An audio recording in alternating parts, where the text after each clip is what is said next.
Hi good evening guys. আজি আমি এই বিহু ঘৰত আছোঁ। এয়া আমাৰ মিতাহঁতৰ বিহু ঘৰত। মিতা আৰু মই এনেই বহি আছোঁ আৰু বিহু ঘৰ ৰখি আছোঁ। এইফালে বিহু ঘৰটো চাব পাৰে, কি ধুনীয়া একদম পূৰা ডাঙৰ ডাঙৰ বিহু ঘৰ বনাইছে। লগতে মানে আমি হেৰি কি বুলি কয়, এয়া একদম পাতি চাতি ধুনীয়াকৈ পাৰি একদম মজা লাগিছে কিন্তু থাকি।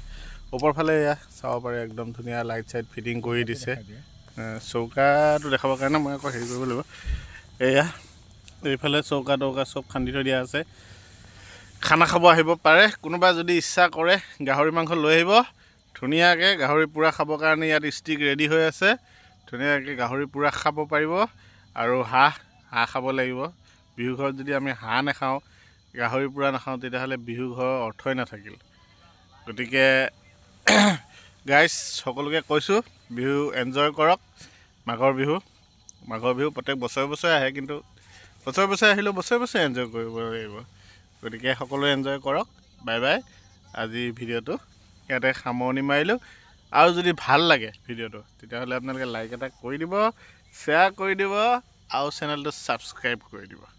বাই বাই মিতা, bye bye, bye bye, bye bye.